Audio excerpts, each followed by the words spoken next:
After the Vampires and Marvel video, decided this was probably the natural transition. We did learn a little bit about Moon Knight's whole thing with Dracula, ended up being a meme. It's kind of sad. I mean, it's real in Marvel Rivals, but it was a really funny edit to the panel, which I enjoyed immensely. And apparently Sir Superhero's favorite superhero. So yeah, hell yeah, let's learn about him. Yeah, I don't know too much about Moon Knight. I know that he is the ultimate dude who people who maybe aren't great at aiming will play. The ultimate dude.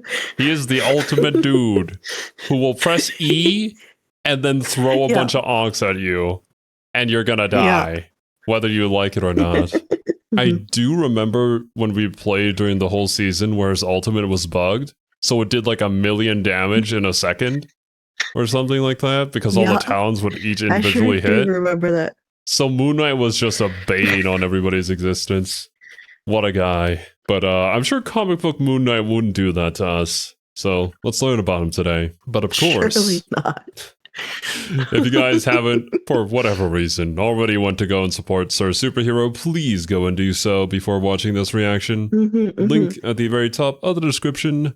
Like always, let's get into it. If I can find my arm.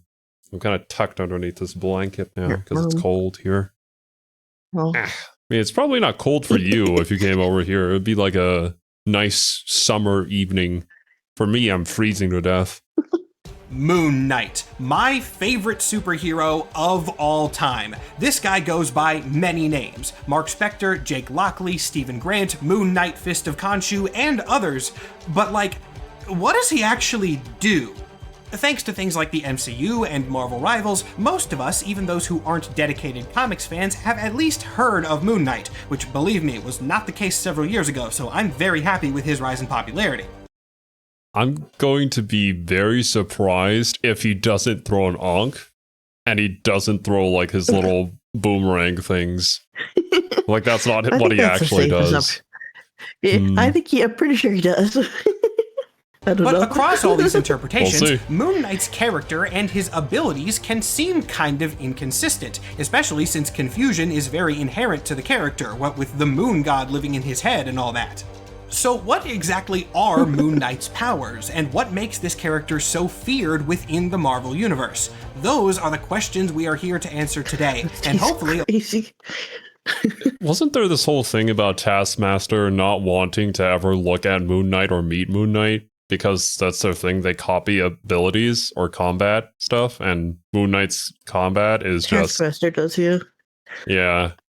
It just has a disregard for personal safety. It is not a fluid sort of martial arts. It is a rage-inducing martial arts that just tears your body apart, at least from what I've heard. I don't know, but I would believe it.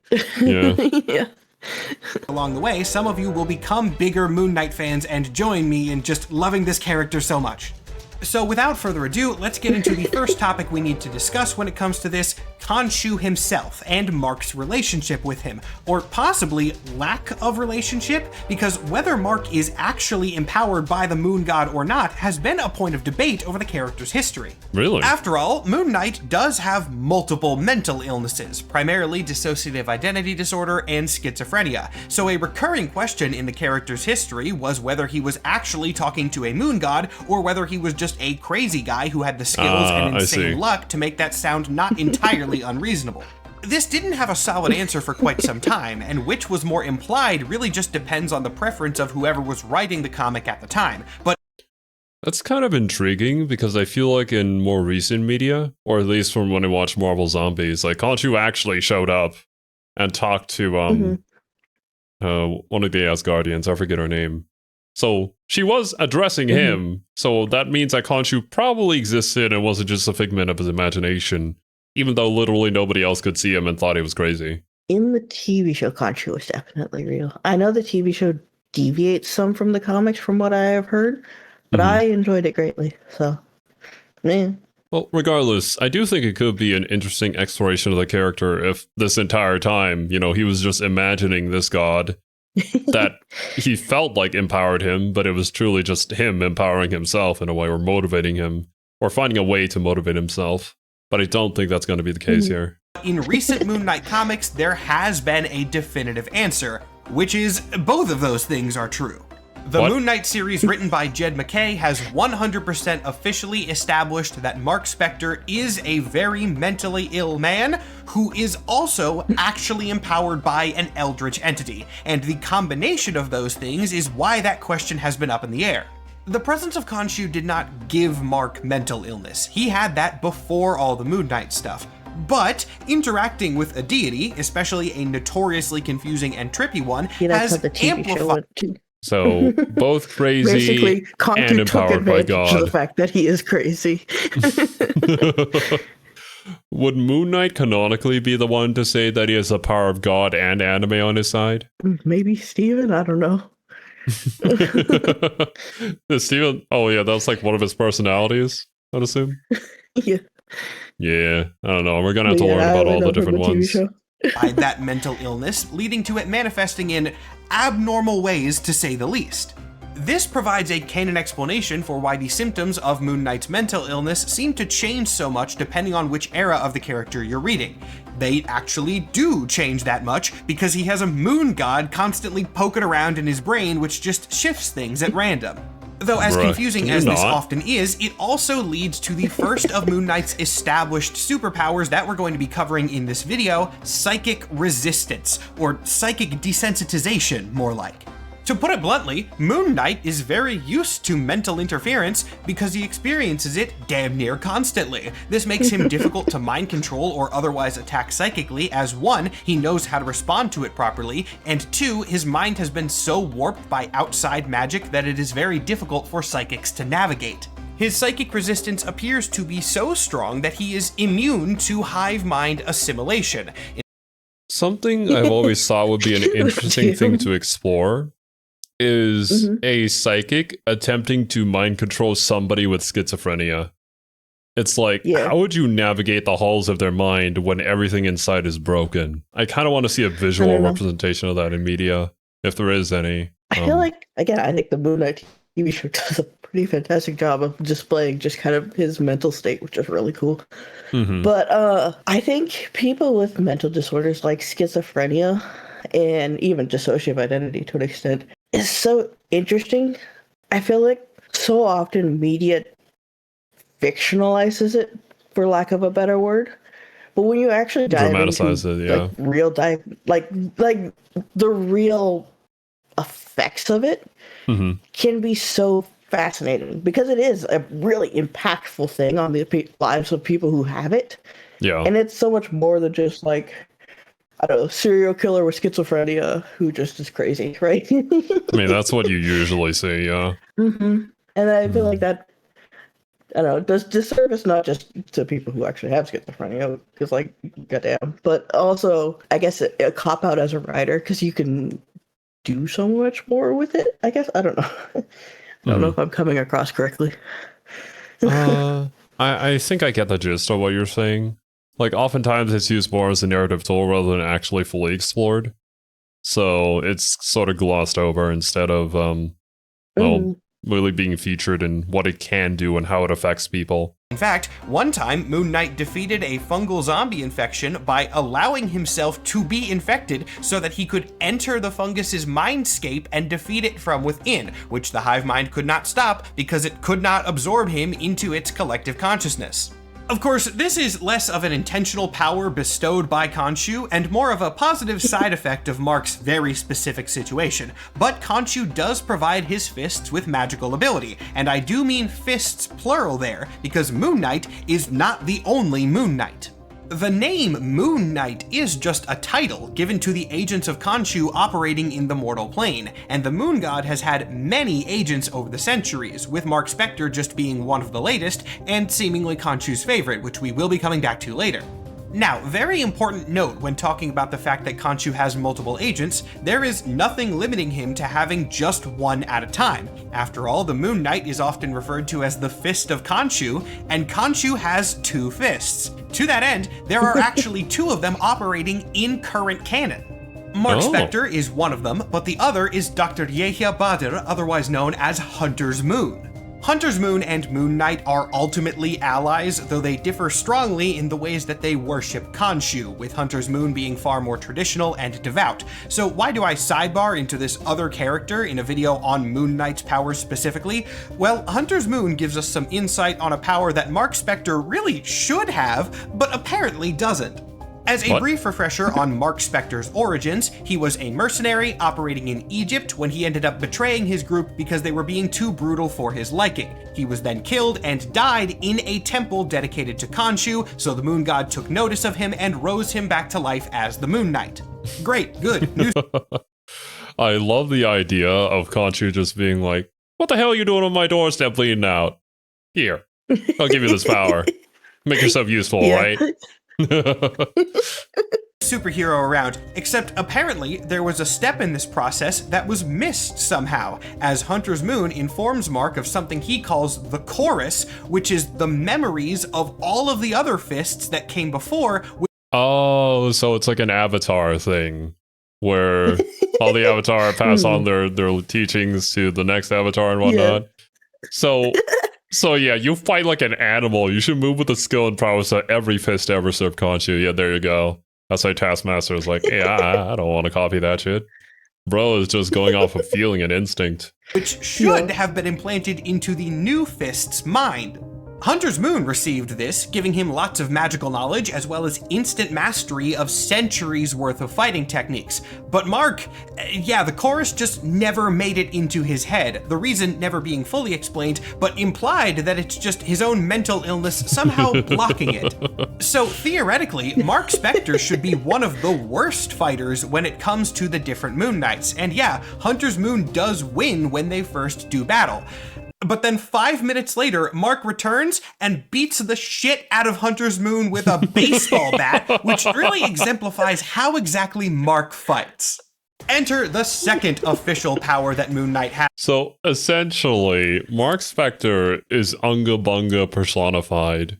He will Unga Bunga until you are no more. I love that. That's awesome. I don't know if the random bullshit go is an edited panel or not. I assume it is, but that's also just very on brand for my brief knowledge of Moon Knight. Whether or not it's edited, it just fits. From this little bit that we learned of him, yeah. I mean, he doesn't have the centuries of martial arts. He's just doing things, and it works. So he's got to keep on doing them. Skill than a power, but I think it counts. He is an incredible street fighter. Yes, he is a trained fighter, and yes, he knows martial arts. Mark Spector was a Marine before he was a mercenary, so he is well-versed in formal combat techniques. But also, then he was a black market mercenary for several years, and then a vigilante fighting supervillains on the streets of New York for years after that. So he knows how to fight dirty, and he's very, very good when it comes to that.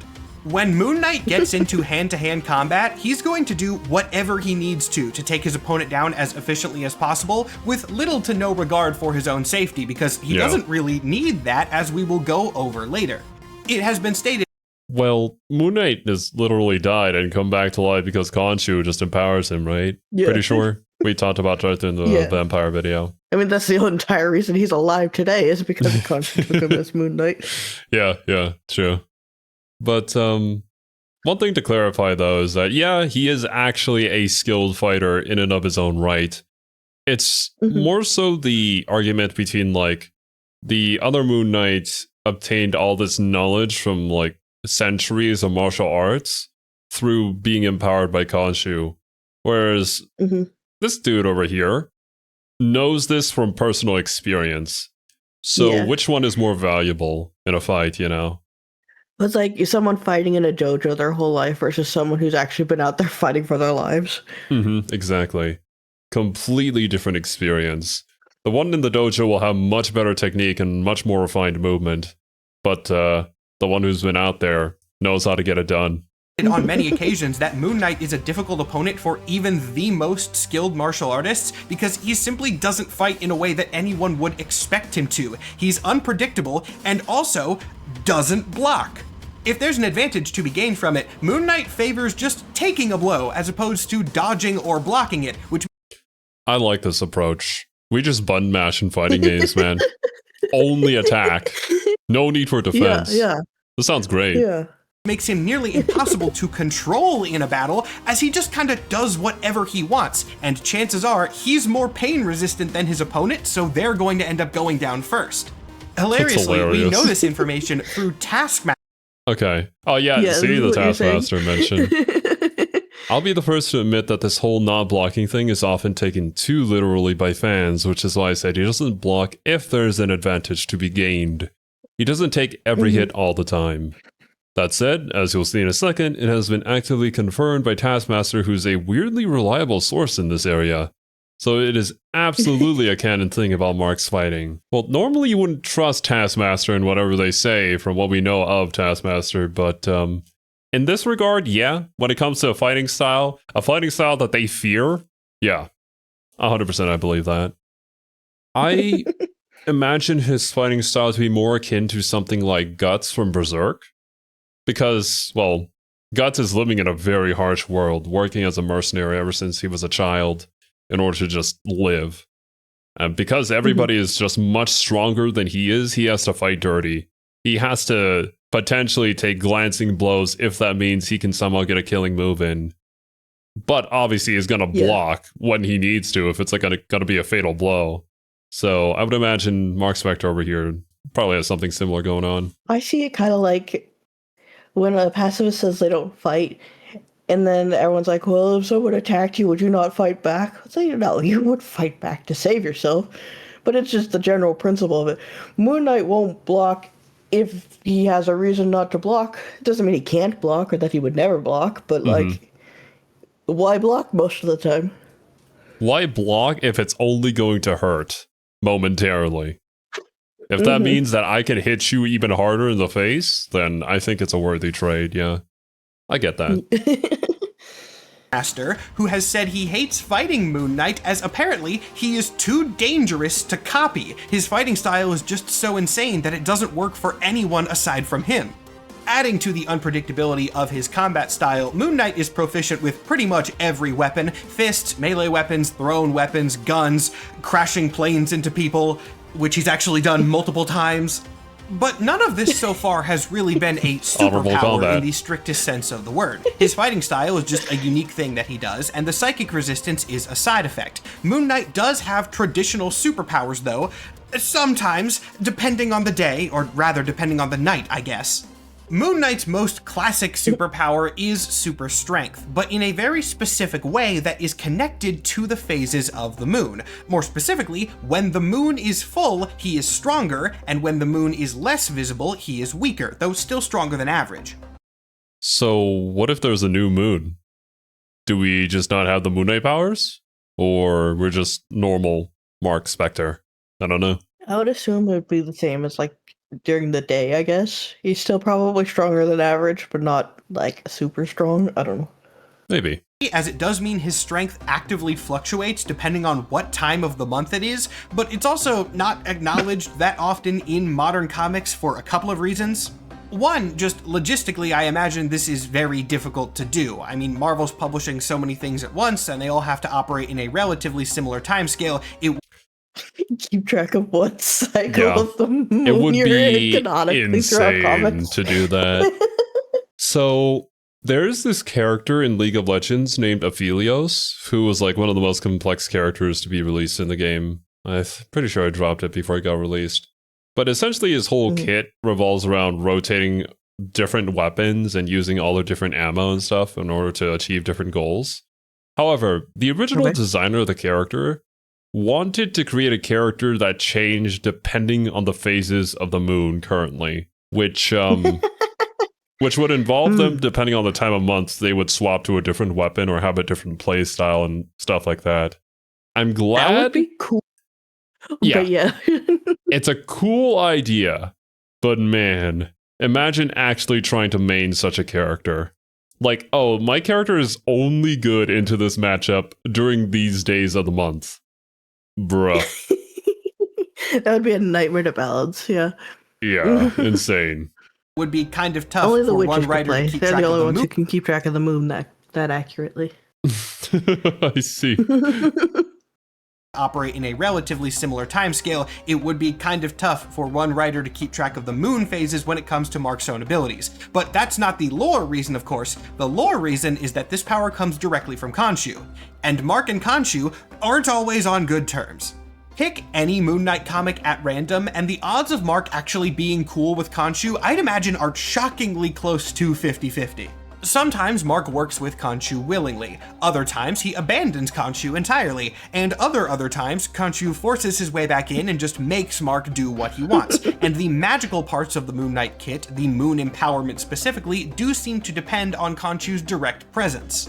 So given that the power not only inherently changes based on what time it is, but also changes based on Moon Knight's own opinion of his patron god, it's kind of impossible to tell whether he has this at any given point. I would just generally assume that he has mild super strength and leave it at that. That's probably close enough.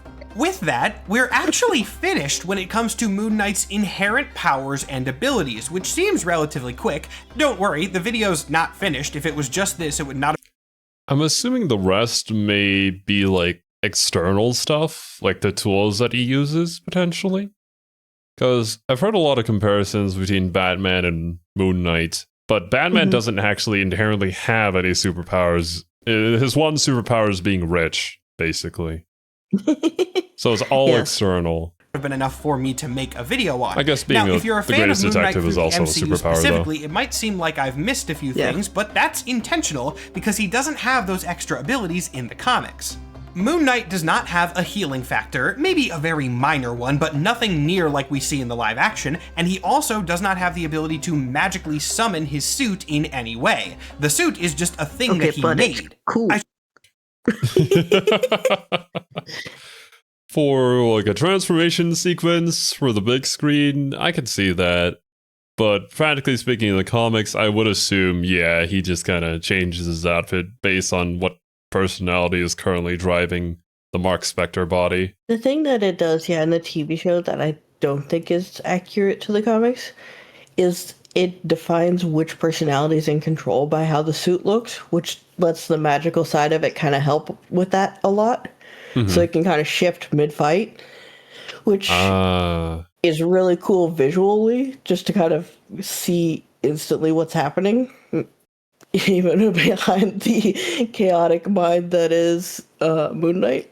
Yeah. And it's something that I liked about the show. I don't think like the Mr. Knight identity is exclusive to Steven in the comics. I could be wrong on that, but like that's how they did it in the show, which I thought worked really well. It's like, if you really want to accurately portray that, then the character themselves would probably swap between multiple different personalities, potentially even within the same conversation.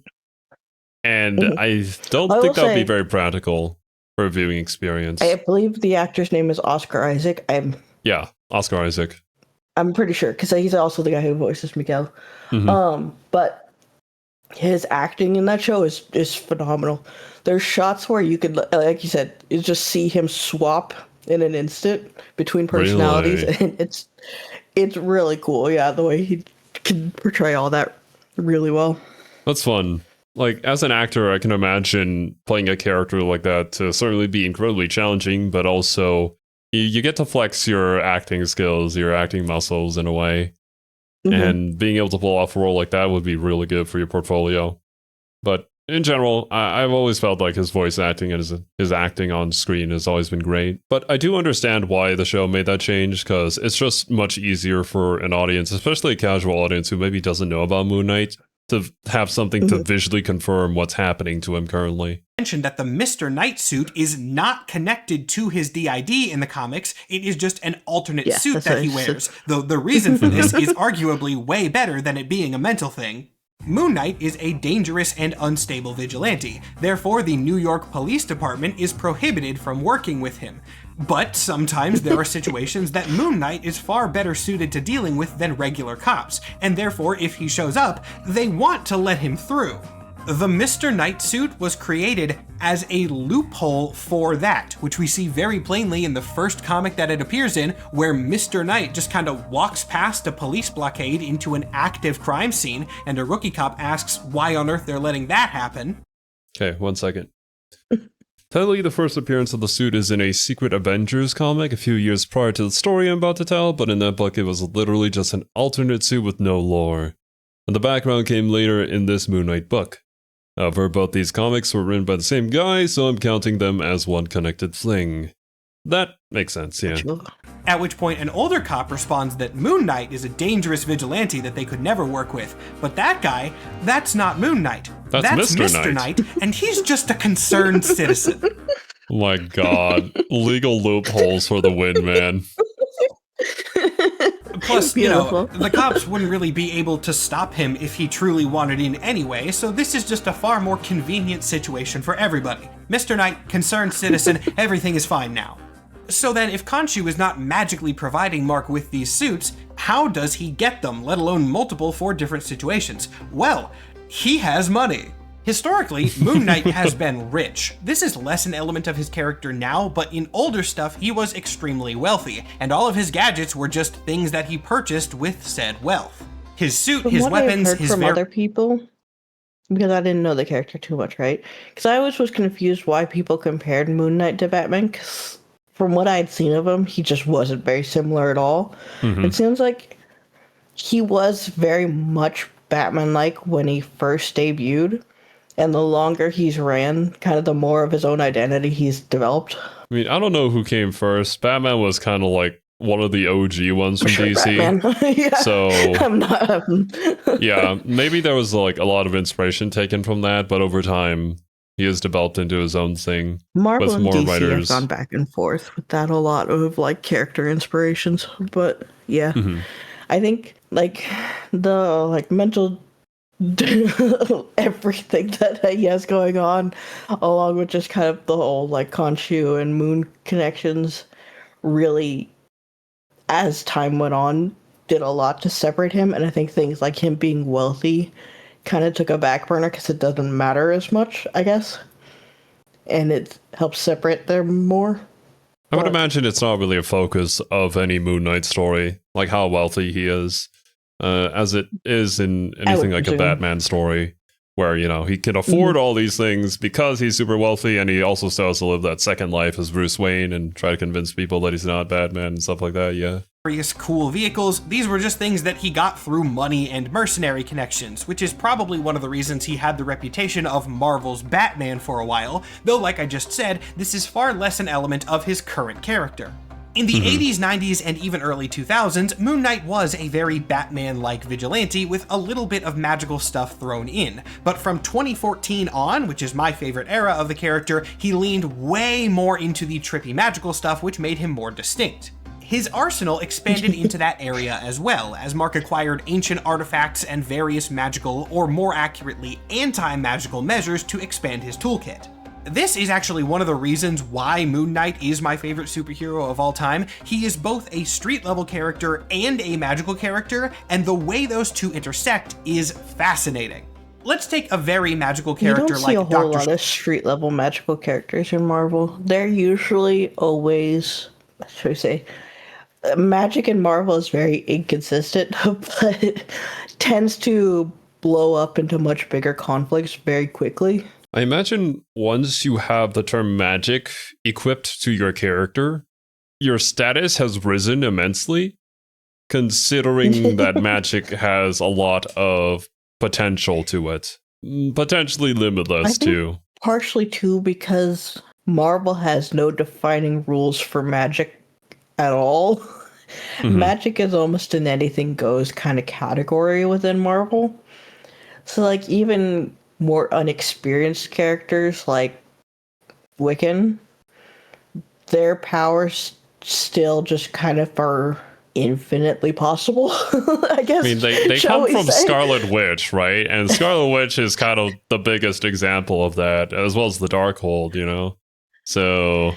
Yeah, and then because you have writers writing them who are more into the magic side of Marvel, things then just kind of go up from there. Because again, with like Wiccan, later they introduce like the concept of the demiurge and other things, just to kind of keep escalating that higher and higher and higher. So it's like, I feel like it very rarely do magic characters stay street level ever.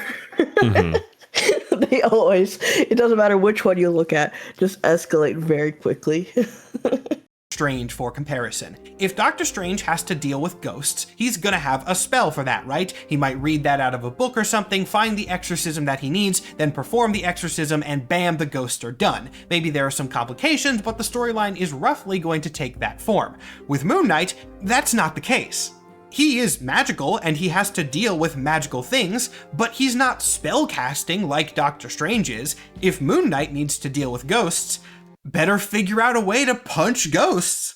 That's not a random example that I made up either. That is actually a Moon Knight comic. There's a bunch of ghosts, he cannot fight them, so he has to get his hands on this ancient armor which allows him to throw hands with these phantoms. It's awesome. This leads to what I would consider Moon Knight's next official superpower, resourcefulness. Technically not a power, but in Moon Knight's case, I think it counts. Every night, Mark Spector has to deal with any number of wild things. Human criminals, supervillains, ghosts, fungus monsters, vampires, and when these threats arrive, he's just gonna have to figure out a way to deal with them. I love this panel. Well, that was different. Didn't see that one last night. Yeah. Still just a normal night though, but eh. Despite his relatively limited superpowers, there's no other option, so he's gonna get it done. This is another thing that differentiates him from Batman, at least in my mind. Moon Knight isn't really a planner character. He's not a strategist who has a contingency for every option. When something opposes Moon Knight, he just takes it as it comes and figures it out as he goes. Ghosts, better find a way to punch him. Fungus monsters, let me throw myself into its mindscape and work it out from the inside. Vampires, why don't we rig up the sprinkler systems of the building they're in with holy water? Moon Knight's gonna have a wild solution to every problem, and it might take him a minute, but he's gonna get there. This is also supported by Moon Knight's next power, which I colloquially refer to as being Bird Dad's favorite. For all the fights that Moon Knight and Khonshu have, Khonshu seems to love Mark Spector so much, and when the going gets tough, he can usually be relied upon to provide some kind of magical assistance. Granted, Khonshu is not all-powerful, and he's also unpredictable. This is not just a magical deus ex machina that Moon Knight can call upon to solve every situation. But if things are really that bad, especially if Khonshu's own interests are threatened, yeah, Moon Knight's getting divine help. Hell, Mark has summoned an army of zombies with Khonshu's assistance before.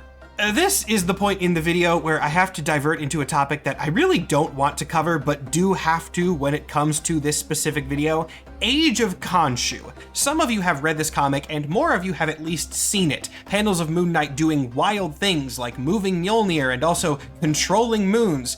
Yeah. Oh yeah. This was mentioned during the vampires video, I'm pretty sure. That he wasn't gonna go over it there, but he has his gripes with it. Interesting to see where this is gonna go. I hate this comic. This was a singular arc in a recent Avengers run, and the whole bit is that two very important things are happening at once. One, Khonshu has foreseen Mephisto taking over Earth and wants to avert that, and two, there is a Mephisto.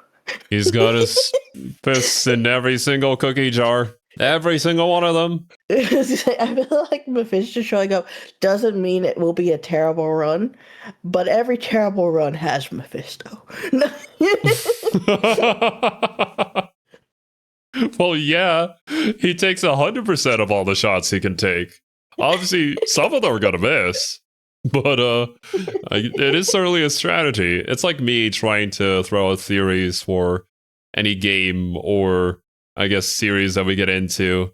Just make up a bunch of theories. Eventually one of them is going to be right. And then I'll say, I knew it all along. And people will give me brownie points for it. Hell yeah. Profit. You just need the clip of you saying it. You don't need the clip with the other 600 ideas that came with it. Hey, when we were playing Resident Evil, I guess some of the jump scares pretty accurately. All the ones that I guess inaccurately, we don't talk about.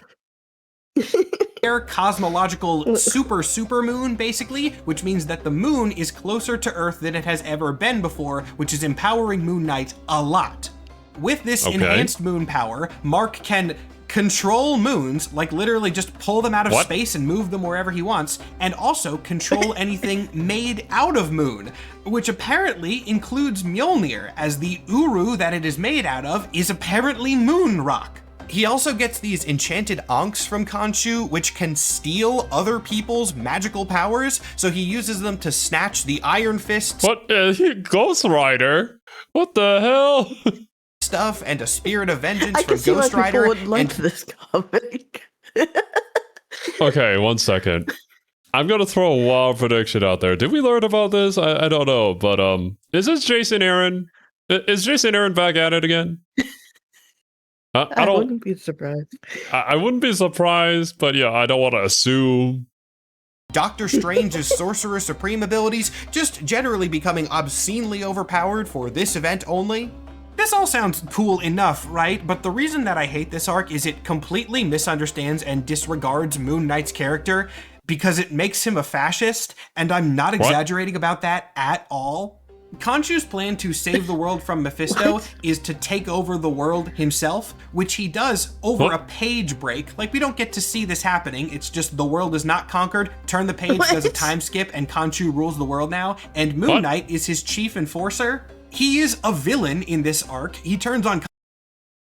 Yes, you're reading the panel right. Agent Khonshu makes Mark capture and repeatedly threaten T'Challa.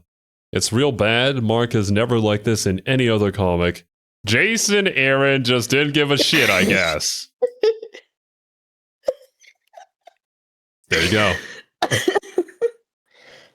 You know, it really does just feel like this guy's style. We'll take a character and we'll make them as overpowered as possible, throw in as much bullshit as possible, make this a really cool event, and then hopefully people will figure out the canon about it from there. Because this is not the same character that you guys are familiar with at all. Oh boy. I'm sure he's written some good stuff. But it is really funny to see like these particular examples. I think it's just like his preferred writing style. Which is fine for like side stories and whatnot to be cool. And comics are like that, but yeah. There could also be some misses. With every writer, there's always going to be some. Khonshu again at the end, of course, but he is an Avengers antagonist during Age of Khonshu. Also, his personality is entirely different. They never make reference to his dissociative identity disorder. They just ignore it because it would complicate the plot more. And also, I just think the book is poorly written. I try to keep things generally positive on this channel, so I'm not going to rant about this for half an hour like I absolutely could and have in the past. But yeah, I truly do hate Age of Khonshu. It really just took my favorite character and absolutely butchered him for really no reason. So going forward, just kind of ignore any of the wild power. Yeah, well, we have seen things with Spider-Man where I'm sure you would feel exactly the same, Servi. A lot of things with Spider-Man where I'm sure you would feel exactly the same. He has in this arc. They were very situational to this storyline. He does not have them normally and will likely never use them again. Anyway, that annoying part over. So, like, there is power from Khonshu that Mark Spector can count on very, very reliably, and that is bringing him back from the dead. There you go. Khonshu has brought Mark Spector back from the dead not once, not twice, but 3 separate times, and seems to have no intent on stopping no matter how many times it's necessary. This revival might not be immediate. Again, Khonshu is not all-powerful, and if he's pissed at Mark or imprisoned in some way, then he won't be able to bring his fist back instantaneously. But it will always happen at some point. Hence why I refer to this as the power of being Bird Dad's favorite. Khonshu is capable of bringing anyone back from the dead, and he does it for a lot of his fists, but I think only Mark has gotten it 3 times around. All this brings us to something that I won't necessarily consider a power, but definitely one of Moon Knight's greatest assets, a general aura of fear. Moon Knight is one of the most ruthless fighters in the Marvel Universe. He's a master of every weapon. He does not have any sort of no-kill rule. He's terrifying, and he knows it. Hell, he wears a white costume because he wants people to see him coming. Sometimes that's enough to win him the fight. Imagine for a moment that you are a criminal in New York City and you're trying to rob a bank. You don't have superpowers, maybe some minor villain of the week level super tech, but that's about it. And you've got an ally keeping watch on top of a nearby building. You're in the middle of the robbery, your lookout calls you, says that Spider-Man is swinging by. Okay, are you gonna beat Spider-Man? Maybe, maybe not, but worst case scenario, you're not going to die. You're just gonna get webbed up and arrested, so this is worth a shot. What about if your lookout calls and says that the Punisher is driving up? Shit. That's a little bit scarier. The worst case scenario has escalated to death, but at the end of the day, a Punisher is a dude with guns, and your gang is probably also dudes with guns, so you have a fair enough shot. Let's keep doing the robbery. But say your lookout calls and the dude who just doesn't die will ruthlessly beat you to a pulp. Probably also torture you if he could. Yeah. Says that they see Moon Knight. What do you know about Moon Knight specifically? You've heard a lot of stories from your criminal buddies, very few first-hand accounts, but definitely second-hand accounts. You know that he's a martial artist, he uses pretty much any weapon, sometimes he's magic, sometimes he's not, and also, you've heard a credible report that he has died. Not only that, you've heard multiple credible reports. Now, normally, if you're a criminal and you hear that a superhero has died, great, that's one less threat off the table. But the second that you hear stories of them dying multiple times, something is going on, and that becomes a lot more concerning. So if you hear that Moon Knight is rolling up to your bank robbery, you have genuinely no idea what to expect, but you know it's not going to be good, so how much do you really need that money? Yeah, fair enough. It's like, it turns Moon Knight from a superhero threat to a supernatural threat. Somebody who will just do whatever he needs to do in order to get the job done, and any person with any good sense would probably not want to mess with that, and that's fair. Yeah. And Moon Knight, again, is 100% aware of this reputation, to such an extent that one time he walked into a bar full of supervillains, sat down, and said, quote, "I'm Moon Knight, and you all know that means one thing. No one in this bar, myself included, knows precisely what I'm capable of. I beat the Avengers. Imagine what I could do to any one of you."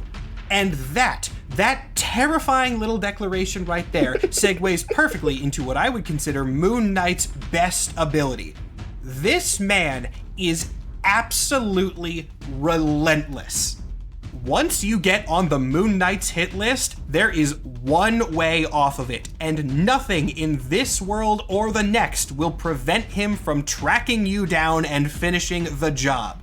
Moon Knight has gotten himself arrested purely so that he could beat up a criminal in jail and then break out. He has actively gone to hell to rescue his allies 2 times, and he has returned from the dead 3 times. There's no way to stop this man. If he's gunning for you, he is gunning for you until that job is complete. How exactly is he going to complete that job? Absolutely nobody knows, not even Moon Knight himself. But he's going to find a way, and Khonshu help you, you are not escaping. I do enjoy that. Is Moon Knight the strongest very funny. superhero in the world? No, absolutely not. In fact, in terms of superpowers, he's quite underwhelming. But despite that, he fights and fights and fights and dies, and then keeps fighting and fighting and fighting regardless. I love Moon Knight. He's been my favorite superhero for like 10 years, and always one that's like on the fringes of public consciousness, kind of slowly getting there, especially with newer interpretations like Marvel Rivals, though I should note, he's not as memey as a lot of people think he is. The Rivals interpretation in particular leans a bit more into the comedic type than the comics ever did, and I do regret to inform you, most of the meme panels you've seen are fake. But No. Moon Knight in the comics is not always dark and gritty and edgy and depressing, at least not in his better runs. He has his moments, and also, some of the meme panels are real. This one is real, also this one. Okay, let's see here. Can't you help me? Stares at phone. I hope you're not real attached to your face, pal. What?